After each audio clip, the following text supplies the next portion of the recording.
मित्रों, किसी ने क्या खूब कहा है, पूरी धरा भी अगर साथ दे तो कुछ और बात हो, तू जरा भी अगर साथ दे तो कुछ और बात हो। यूं तो चलने को एक पांव पर भी चल सकते हैं लोग, लेकिन दूसरा भी अगर साथ दे तो कुछ और बात हो। जय श्री कृष्ण। मित्रों, आप सुन रहे हैं श्रीमद् भगवद गीता की एक अद्भुत श्रृंखला जिसका नाम है भगवद गीता की सीख। और आज इसी श्रृंखला में हम जानेंगे कि श्रीमद् भगवद गीता के 10वें अध्याय से क्या सीखा जा सकता है, वो भी बहुत ही सरल भाषा और आसान शब्दों में। मित्रों, अब तक हमने श्रीमद् भगवद गीता के जितने भी अध्यायों का वर्णन किया है, उनमें से अध्याय 10 को विशेष स्थान प्राप्त है। यह अध्याय इसलिए अद्वितीय है क्योंकि इसमें स्वयं भगवान श्री कृष्ण अपने दिव्य स्वरूप और अपनी अनंत विभूतियों का ऐसा मोहक और अद्भुत वर्णन करते हैं जिसे सुनकर हृदय अपने आप ही भक्ति और प्रेम से भर उठता है। यह अध्याय केवल शास्त्रीय ज्ञान का ही संग्रह नहीं, बल्कि आत्मा को झकझोर देने वाली एक दिव्य अनुभूति है। इसलिए इसे सुनते समय मन को एकाग्र करें, ध्यानपूर्वक श्रवण करें और अंत तक इस यात्रा का हिस्सा अवश्य बने रहें। मित्रों, अधूरा ज्ञान कभी भी हमारे लिए लाभकारी नहीं होता। जैसे बिना दीपक के अंधकार दूर नहीं हो सकता, वैसे ही अधूरी जानकारी से जीवन के अंधकार मिट नहीं सकते। इसीलिए आपसे निवेदन है कि इस वीडियो को पूरा अंत तक देखें और जब यह यात्रा समाप्त हो तो अपने हृदय की अनुभूति और आपने इससे क्या सीखा, यह अवश्य हमें कमेंट के माध्यम से बताएं। आपकी हर टिप्पणी न केवल हमारे लिए प्रेरणा बनेगी, बल्कि दूसरे साधकों के लिए भी मार्गदर्शक सिद्ध होगी। और हाँ, यदि आप इस चैनल प्रेरणा पुंज पर पहली बार आए हैं तो कृपया चैनल को सब्सक्राइब करें, ताकि श्रीमद् भगवद गीता की यह अनमोल श्रृंखला और भगवान के दिव्य संदेश निरंतर आपके जीवन में प्रकाश भरते रहें। मित्रों, पिछले अध्याय यानी 9वें अध्याय में हमने जाना कि भगवान की परम महिमा क्या है। जब मनुष्य अलग अलग देवताओं की पूजा करता है तो वास्तव में वह किसे पूजता है? क्या एक पापी भी भगवान की शरण में आकर उनकी भक्ति कर सकता है? और मानव जीवन का परम उद्देश्य आखिर है क्या? इन सभी प्रश्नों का उत्तर हमें 9वें अध्याय ने दिया था। और अब गीता के 10वें अध्याय में हम यह जानने वाले हैं कि क्या वास्तव में भगवान का कोई विशिष्ट रूप है? भगवान कहाँ कहाँ किस किस रूप में इस सृष्टि में विद्यमान है? क्या मनुष्य अपने छोटे से ज्ञान और सीमित दृष्टि के साथ भगवान को पूर्णतः जान सकता है? यह अध्याय हमें भगवान की उन अनंत विभूतियों के दर्शन कराता है जो हमें हर ओर दिखाई देती हैं। पर्वतों में हिमालय उनका रूप है, नदियों में गंगा उनका प्रवाह है, देवताओं में इंद्र उनका प्रतिनिधि है और मनुष्यों में स्वयं श्री कृष्ण ही उनके परम पुरुष रूप में प्रकट हैं। तो चलिए मित्रों, अब मैं आपको ले चलता हूं श्रीमद् भगवद गीता के 10वें अध्याय विभूति योग की इस अलौकिक यात्रा पर। इस अध्याय के प्रारंभ में भगवान श्री कृष्ण अर्जुन से अत्यंत प्रेम पूर्वक कहते हैं, भूय एव महाबाहो शृणु मे परमं वचः यत्ते हम प्रियमाणाय वक्ष्यामि हितकाम्या। अर्थात, हे महाबाहु अर्जुन, अब तुम मेरे परम उपदेश को पुनः सुनो। तुम मेरे प्रिय सखा हो, तुम मुझसे प्रेम करते हो और तुम्हारे कल्याण के लिए मैं तुम्हें अपनी दिव्य विभूतियों का रहस्य प्रकट करूंगा। मित्रों, इस श्लोक में भगवान श्री कृष्ण अर्जुन से अत्यंत करुणा और स्नेहपूर्ण भाव से कहते हैं, हे अर्जुन, अब तुम मेरे उन परम रहस्यमय वचनों को पुनः सुनो जो तुम्हारे कल्याण के लिए ही हैं। भगवान यहाँ पुनः सुनो शब्द का विशेष प्रयोग करते हैं, क्योंकि जब तक साधक उस परम धाम तक नहीं पहुंचता, तब तक उसके मार्ग में गिरने, डगमगाने या मोह माया में फंस जाने का खतरा बना ही रहता है। सांसारिक समस्याएं, इच्छाएं और बाधाएं बार बार मनुष्य को भक्ति पथ से भटका सकती हैं। इसलिए भगवान बार बार अपने भक्त को सचेत और जागृत करते हैं। जैसे एक माँ अपने छोटे बच्चे को बार बार सावधान करती है कि वह गिर न जाए, वैसे ही भगवान अपने प्रिय भक्तों को बार बार चेताते हैं कि वे अंतिम लक्ष्य की ओर स्थिर रहें। भगवान आगे कहते हैं, मेरे जन्म और मेरे स्वरूप को कोई नहीं जानता, न तो स्वर्ग के देवता और न ही महानतम ऋषि मुनि मेरी उत्पत्ति या मेरे वैभव को समझ सकते हैं। इसका कारण यह है कि मैं स्वयं उन सब का कारण हूं। देवता, ऋषि और समस्त प्राणी मेरे ही भीतर से उत्पन्न हुए हैं। जैसे सूर्य से प्रकाश निकलता है परंतु प्रकाश सूर्य को नहीं जान सकता, वैसे ही संपूर्ण सृष्टि मुझसे प्रकट होती है पर मेरी दिव्यता को पूर्णतः समझ नहीं सकती।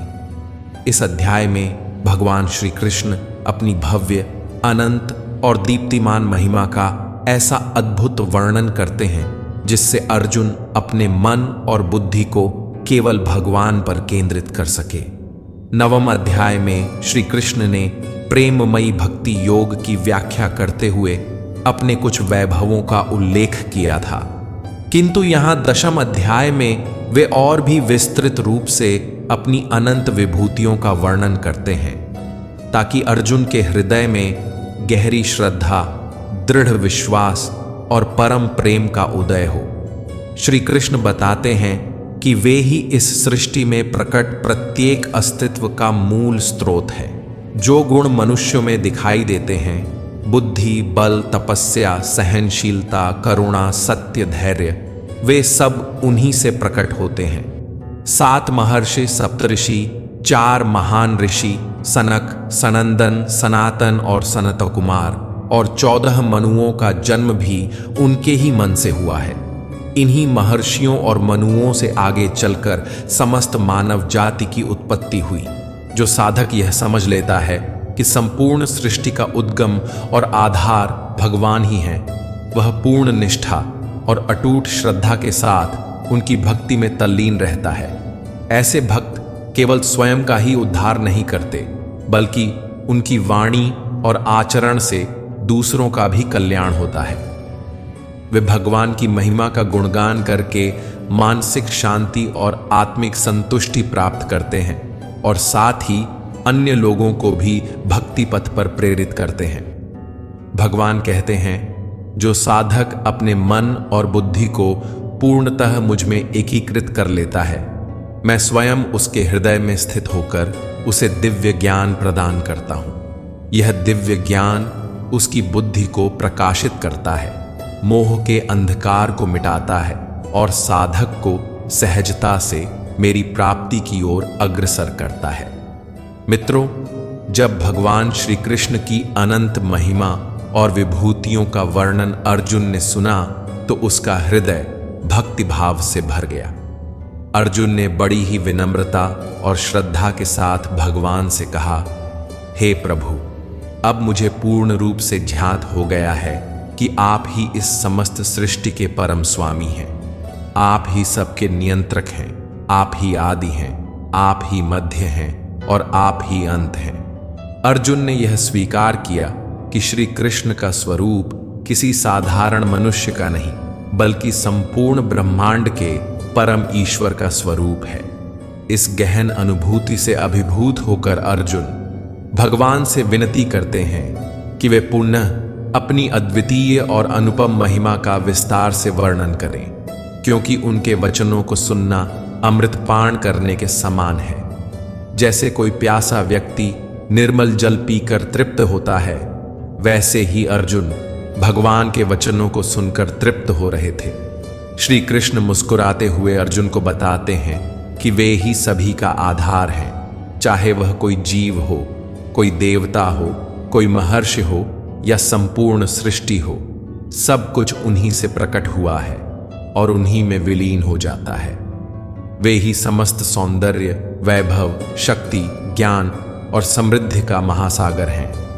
यदि हम संसार में कहीं किसी अद्भुत तेज, अनुपम सुंदरता, असाधारण शक्ति अथवा किसी महान विभूति का दर्शन करते हैं तो हमें उसे अलग नहीं समझना चाहिए, बल्कि यह जानना चाहिए कि वह सब भगवान की ही झलक है, उनकी ही विभूति का एक अंश है। श्री कृष्ण समझाते हैं कि जैसे सूर्य की एक किरण संपूर्ण जगत को प्रकाशमान कर देती है, वैसे ही उनके दिव्य स्वरूप का एक छोटा सा अंश भी असंख्य लोकों को आलोकित करता है। वे कहते हैं कि जिस प्रकार आकाश गंगा में असंख्य तारे और ग्रह सूर्य से अपनी ऊर्जा प्राप्त करते हैं, उसी प्रकार संपूर्ण जगत उनसे अपनी शक्ति और जीवन प्राप्त करता है। उनकी विभूतियां असीमित हैं और उनमें से केवल कुछ का ही वर्णन करके वे अर्जुन को यह समझाना चाहते हैं कि भगवान की महिमा का कोई अंत नहीं है। तत्पश्चात श्री कृष्ण ने अर्जुन को बताया कि वे श्रेष्ठतम व्यक्तियों, दिव्य गुणों और अद्वितीय पदार्थों में प्रकट होते हैं। चाहे वह हिमालय की ऊंचाई हो, गंगा की पवित्रता हो, इंद्र की शक्ति हो, सूर्य का तेज हो या अग्नि की प्रखरता हो, इन सब में भगवान का ही अंश विद्यमान है। हर महानता, हर अलौकिकता, हर दिव्यता भगवान की ही विभूति है। इस प्रकार भगवान ने अध्याय के अंत में अर्जुन को यह गहन सत्य बताया कि अब तक जिन विभूतियों का उन्होंने वर्णन किया है, वे उनकी अनंत महिमा का केवल एक अंश हैं। वास्तव में उनकी वास्तविक शक्ति और विराट स्वरूप अनंत और अगम्य है। समस्त ब्रह्मांड उनके दिव्य स्वरूप का केवल एक अंश है और उस अंश में ही अनगिनत लोक और आकाश गंगाएं समाई हुई हैं। मित्रों, यही कारण है कि हम मनुष्यों को अपनी भक्ति और आराधना का लक्ष्य केवल भगवान को ही बनाना चाहिए, क्योंकि वे ही सभी प्रकार की विभूतियों और समृद्धियों का परम स्रोत हैं। आगे भगवान श्री कृष्ण अर्जुन से कहते हैं, यो मामजमनादीन च वेत्ति लोक महेश्वरम असम्मूढ़ समृत्येषु सर्व पापैः प्रमुच्यते। अर्थात जो मनुष्य मुझे अजन्मा, अनादि और समस्त लोकों का स्वामी जान लेता है, वह मोह माया से रहित होकर सभी पापों से मुक्त हो जाता है। श्री कृष्ण स्पष्ट करते हैं कि जो यह समझ लेता है कि मैं न कभी जन्म लेने वाला हूं और न ही कभी मृत्यु को प्राप्त होने वाला, वही वास्तव में सबसे महान ज्ञानी है। ऐसा ज्ञान ही उसे सांसारिक बंधनों से मुक्त कर मोक्ष की ओर अग्रसर करता है। भगवान आगे कहते हैं, हे अर्जुन, जीवों में जो विविध गुण दिखाई देते हैं, वे सब मुझसे ही उत्पन्न होते हैं। बुद्धि, ज्ञान, विवेक, क्षमा, सत्य, इंद्रियों और मन पर नियंत्रण, सुख दुख की स्थिति, जन्म मरण, भय और निडरता, अहिंसा, समता, संतोष, तप, दान, यश और अपयश, ये सब मेरी ही विभूतियां हैं। अर्थात सृष्टि में विद्यमान हर भाव और प्रत्येक गुण वास्तव में मेरा ही विस्तार है। इस संसार में जहां जहां और जिसकी भी पूजा की जाती है, वह वस्तुतः मेरी ही पूजा होती है। भक्त जब अपने मन, प्राण और चेतना को मुझे समर्पित कर देते हैं, तब उनके अज्ञान रूपी अंधकार को मैं ही अपने ज्ञान रूपी प्रकाश से प्रकाशित करता हूं। यह सब सुनकर अर्जुन गदगद होकर बोले, हे जनार्दन, कृपा कर पुनः अपनी दिव्य महिमा, ऐश्वर्य और अनंत अभिव्यक्तियों का विस्तार पूर्वक वर्णन करें। आपकी वाणी मेरे लिए अमृत के समान है, जिसे सुनकर मैं कभी तृप्त नहीं हो पाता। अर्जुन ने आगे कहा, आप ही परम पुरुषोत्तम, परम धाम, परम शुद्ध, अविनाशी, आदि पुरुष और महानतम भगवान हैं। इस सत्य की पुष्टि नारद, असित, देवल और व्यास जैसे महान ऋषि भी करते आए हैं, और अब आप स्वयं भी अपनी दिव्यता का प्रत्यक्ष प्रमाण दे रहे हैं। इसलिए प्रभु, कृपया मुझे विस्तार से बताइए कि आपके वे कौन कौन से दिव्य ऐश्वर्य हैं जिनसे आप संपूर्ण संसार में व्याप्त होकर उसे धारण किए हुए हैं। हे योग के परम स्वामी, मैं आपको और अधिक गहराई से कैसे जान सकता हूं और किस प्रकार आपके मधुर स्वरूप का सतत चिंतन कर सकता हूं। हे परम पुरुषोत्तम भगवान, ध्यान की अवस्था में मैं किन किन रूपों में आपका स्मरण करूं। आपने अब तक जो कुछ भी अपने विषय में कहा है, उसे मैं पूर्ण सत्य के रूप में स्वीकार करता हूं। आपकी प्रत्येक वाणी मेरे हृदय को और भी अधिक मोह रही है। हे प्रभु, देवता हों या असुर, कोई भी आपके वास्तविक स्वरूप को पूर्णतः नहीं जान सकता। आप ही एकमात्र ऐसे हैं जो स्वयं को पूर्ण रूप से जानते हैं। किंतु फिर भी मेरा हृदय आपसे यह विनती करता है कि कृपया अपनी शक्तियों और अनुपम महिमा के बारे में विस्तार से बताइए। इस पर आनंदमय भगवान श्री कृष्ण मुस्कुराकर कहते हैं, हे अर्जुन, वास्तव में मेरे विस्तार का कोई अंत नहीं है, परंतु फिर भी मैं तुम्हें अपनी दिव्य महिमा का संक्षिप्त वर्णन करूंगा। हे श्रेष्ठ कुरुवंशी, यह वर्णन अनंत होते हुए भी जो कुछ तुम्हारे लिए जानना आवश्यक है वही मैं तुम्हें बताऊंगा। इसके उपरांत भगवान श्री कृष्ण अपनी अलौकिक और अद्भुत महिमा का मनमोहक विवरण आरंभ करते हैं। वे श्रेष्ठ पदार्थों, महान व्यक्तियों और अद्वितीय क्रियाओं के माध्यम से अपने विराट वैभव को प्रकट करते हैं। मित्रों, इसे अत्यंत ध्यानपूर्वक सुनना चाहिए, क्योंकि यह केवल कथा नहीं बल्कि भगवान की दिव्य झलक है। श्री कृष्ण कहते हैं, हे अर्जुन, मैं सभी जीवित प्राणियों के हृदय में स्थित हूं। मैं ही समस्त जीवों का आदि, मध्य और अंत हूं। मैं विष्णु हूं। प्रकाशमान पदार्थों में मैं सूर्य और चंद्रमा हूं। वेदों में सामवेद हूं। देवताओं में मैं स्वर्गलोक के राजा इंद्र हूं। इंद्रियों में मैं मन हूं और प्राणियों में चेतना हूं। रुद्रों में मुझे शंकर जानो। यक्षों में मैं कुबेर हूं। वसुओं में मैं अग्नि हूं और पर्वतों में मेरु पर्वत हूं। हे अर्जुन, पुरोहितों में मैं बृहस्पति हूं और सेना नायकों में मैं कार्तिकेय हूं। जलाशयों में मैं समुद्र हूं। महर्षियों में मैं भृगु हूं।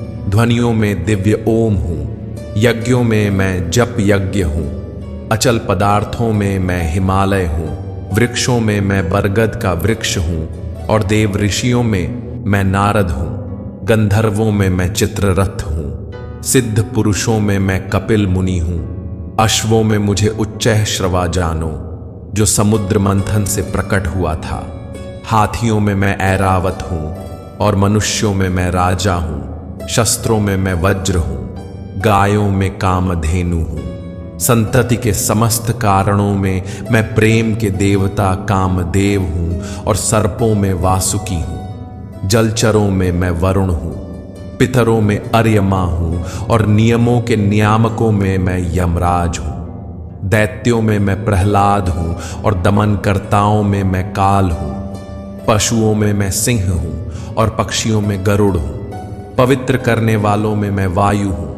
शस्त्रधारियों में मैं भगवान श्री राम हूं। जलीय जीवों में मैं मगर हूं और नदियों में गंगा हूं। हे अर्जुन, मुझे ही समस्त सृष्टि का आदि, मध्य और अंत जानो। सभी विद्याओं में मैं आध्यात्म विद्या हूं और सभी तर्कों में मैं तार्किक निष्कर्ष हूं। मैं सभी अक्षरों में प्रथम अक्षर ओमकार हूं और व्याकरण के समासों में द्वंद्व समास हूं। मैं शाश्वत काल हूं और सृष्टिकर्ताओं में मैं स्वयं ब्रह्मा हूं। मैं सर्वभक्षी मृत्यु हूं और भविष्य में उत्पन्न होने वाले समस्त अस्तित्वों का मूल भी मैं ही हूं। स्त्रियों के श्रेष्ठ गुणों में मैं कीर्ति, समृद्धि, मधुर वाणी, स्मृति, बुद्धि, साहस और क्षमा हूं। सामवेद के मधुर गीतों में मैं ही मुख्य साम हूं और छंदों में मैं गायत्री मंत्र हूं। 12 मासों में मार्गशीर्ष और ऋतुओं में पुष्प खिलाने वाली वसंत ऋतु मैं ही हूं। छल करने वालों में मैं जुआ हूं और तेजस्वियों का तेज मैं ही हूं। विजेताओं की विजय, संकल्पकर्ताओं का संकल्प और धर्मात्माओं का धर्म भी मैं ही हूं। याद रखो, वृष्णि वंशियों में मैं स्वयं कृष्ण हूं और पांडवों में अर्जुन हूं। ऋषियों में मैं वेद व्यास और महान विचारकों में शुक्राचार्य हूं। अराजकता को रोकने वाले साधनों में न्यायोचित दंड मैं हूं और विजय की आशा रखने वालों में उनकी उचित नीति भी मैं ही हूं। रहस्यों में मौन और बुद्धिमानों में विवेक मैं हूं। हे अर्जुन, मैं सभी प्राणियों का मूल बीज हूं, क्योंकि कोई भी चर या अचर मेरे बिना अस्तित्व में नहीं रह सकता। मेरी दिव्य विभूतियों का कोई अंत नहीं है। मैंने जो कुछ कहा वह तो केवल मेरी अनंत महिमा का एक संकेत मात्र है, जिसे भी तुम सौंदर्य, ऐश्वर्य या तेज के रूप में देखते हो। समझ लो कि वह मुझसे ही उत्पन्न है, किंतु वह मेरे तेज का केवल एक अंश मात्र है। मित्रों, इस अध्याय के अंतिम श्लोक में भगवान श्री कृष्ण अर्जुन से कहते हैं कि हे अर्जुन, इस प्रकार के विस्तृत ज्ञान की आखिर आवश्यकता ही क्या है? मुझे संपूर्ण रूप से जान लेना न तो संभव है और न ही तुम्हारे लिए आवश्यक है। इतना मात्र समझ लो कि मैं अपने एक अंश मात्र से ही संपूर्ण सृष्टि में व्याप्त होकर उसे धारण करता हूं। यह असीमित संसार तो केवल मेरे छोटे से अंश से ही संचालित होता है। अब सोचिए मित्रों, भगवान स्वयं कहते हैं कि ऐसा कोई स्थान, कोई कोना, कोई क्षण नहीं है जहां उनका अस्तित्व न हो। इस संसार की हर धड़कन, हर श्वास, हर कण कण में भगवान का वास है। और सबसे बड़ा संदेश उन्होंने यही दिया कि मनुष्य को यह चिंता नहीं करनी चाहिए कि वह ईश्वर को संपूर्ण रूप से जान पाए या नहीं, क्योंकि यह असंभव है। मित्रों, जब भगवान ने अर्जुन को यह सत्य बताया तो उसका एक गहरा अर्थ भी है। हमें भी अपने जीवन में उसी तरह जीना चाहिए। जैसे भगवान ने कहा कि मुझे पूरी तरह जानना आवश्यक नहीं है, बल्कि उतना जानना ही पर्याप्त है जो तुम्हारे लिए उपयोगी हो। उसी प्रकार हमें भी अपनी ऊर्जा और समय उन विषयों पर नष्ट नहीं करना चाहिए जिनका हमारे जीवन से कोई संबंध नहीं। जीवन का उद्देश्य यह नहीं कि हम सब कुछ जान लें, बल्कि यह है कि हम वही सीखें और समझें जो हमें अपने लक्ष्य, अपनी मंजिल और अपने धर्म के मार्ग तक पहुंचाने में सहायक हो। दोस्तों, आज की दुनिया में असंख्य विषय और आकर्षण हमें इधर उधर भटकाते रहते हैं, लेकिन यदि हम गीता के इस अध्याय को जीवन में उतारें तो हमें स्पष्ट हो जाएगा कि हमें केवल वही ज्ञान अर्जित करना चाहिए जो हमारे कर्म को सही दिशा में ले जाए, जो हमारे जीवन को सार्थक बनाए और हमें हमारी मंजिल के निकट पहुंचाए। जब हम इस सत्य को आत्मसात करेंगे तो छोटी छोटी बातों में उलझकर विचलित नहीं होंगे।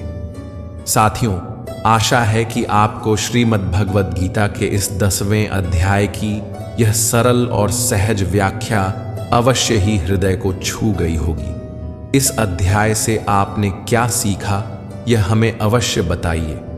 आपकी प्रतिक्रियाएं ही हमें और प्रेरणा देती हैं। और यदि इस व्याख्या में मुझसे कोई त्रुटि या गलती रह गई हो तो मैं हृदय से क्षमा चाहता हूं। अब प्रतीक्षा कीजिए हमारे अगले मिलन की, जब हम श्रीमद् भगवद गीता के 11वें अध्याय की अद्भुत और गूढ़ शिक्षाओं को बहुत ही सरल और आसान भाषा में आपके सामने प्रस्तुत करेंगे। तब तक के लिए अपना ध्यान रखें, स्वस्थ रहें, प्रसन्न रहें और भगवान श्री कृष्ण की कृपा में सदा निमग्न रहें। जय श्री राधे कृष्ण। राधे राधे।